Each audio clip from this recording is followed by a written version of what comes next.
শীত আসার পর থেকে তো শুধু পিঠা খেতে ইচ্ছে করে, আর এই সময়টাতে চারিদিকে পিঠার আমেজ শুরু হয়ে যায়। তাছাড়া পিঠা ছাড়া তো শীতকাল অপরিপূর্ণই থেকে যায়। Everyone, this is Shanta.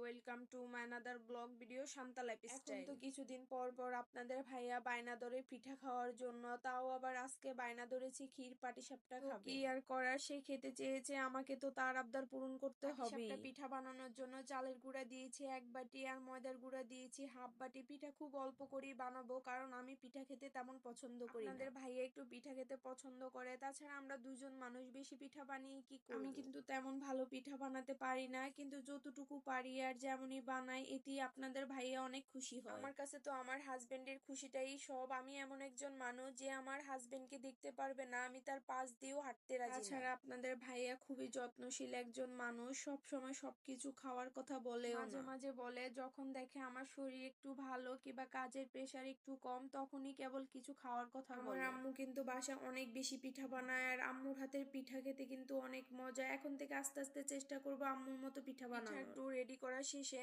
এখন আমি পাটিসাপটার পিঠার ভিতরে দেওয়ার জন্য ক্ষীর তৈরি করে নিব, আর ক্ষীরটা আমি সুজি দিয়েই তৈরি করব। সুজি দিয়ে ক্ষীর তৈরি করলে খুব অল্প সময়ে হয়ে যায়, বাট গুঁড়া চাল দিয়ে করলে একটু টাইম লাগে, সেজন্য আজ আমি সুজি দিয়ে তৈরি করলাম। তৈরি করা শেষে এখন পিঠাগুলো বানিয়ে নিব, আর টিস্যুতে তেল লাগিয়ে আমি ফ্রাই প্যানটা মুছে নিচ্ছি, কারণ বাসায় অয়েল ব্রাশ ছিল না। তাছাড়া অনেকদিনই ভাবছি কিনবো, কিন্তু কিনবো করে আর কেনাই হয়নি, তাই টিস্যু দিয়ে কাজ চালিয়ে নিচ্ছি। আর আমরা বাঙালি তো মাথায় শর্টকাট বুদ্ধি চলেই আসে, যে কোনো জিনিস আমি কিনতে গেলে একটু অলসতা করি। আপনাদের ভাইয়া অনেক সময় যদি বাসায় কিছু লাগে বলবে যে চলো এটা কি আমরা নিয়ে আসি, কিন্তু আমি আজকে না কালকে যাব করে করে আর যাওয়াই হয় না। সুজির ক্ষীরের থেকে গুঁড়া চাল দিয়ে যে ক্ষীর করা হয় সেই ক্ষীরটা খেতে সবচাইতে বেশি মজার হয়, কিন্তু আমার হাতে সময় ছিল না, তাই তাড়াহুড়া করে এই সুজির ক্ষীরটাই বানিয়ে নিলাম। পাটিসাপটা পিঠা খেতে আমার ছোট বোন খুবই পছন্দ করে, আজ পিঠা বানাতে গিয়ে ওর কথা অনেক বেশি মনে পড়ে গেল। আসলে ছোট ভাই বোন থাকলে এরকমই, ওদের ছাড়া কিছু খেতে একদমই ইচ্ছে করে না। এর আগে যখন বাসায় থাকতাম তখন আমার ছোট বোন মাঝে মাঝে আমার কাছে আবদার করতো এভাবে ক্ষীর পাটিসাপটা খাওয়ার জন্য, তখন ওকে আমি বানিয়ে দিতাম। আর পাটিসাপটা পিঠাগুলো খুবই সুন্দর হচ্ছে। আমি তো চিনি দিয়ে বানিয়েছি, তবে খেজুরের গুড় দিয়ে বানালে আরো বেশি সুন্দর হয়। আমার আম্মু তো খেজুরের গুড় দিয়ে বানায়, কিন্তু এই মুহূর্তে আমার বাসায় খেজুরের গুড় ছিল না, তাই আমি চিনি দিয়ে বানিয়েছি। জানি না আপনাদের ভাইয়া খেতে পছন্দ করবে কিনা, যেহেতু চিনি দিয়ে বানিয়েছি, কিন্তু আমার বিশ্বাস যেরকমই বানিয়েছে ও পছন্দ করবে, কারণ আমি যাই বানাই ও কখনো খারাপ বলে না।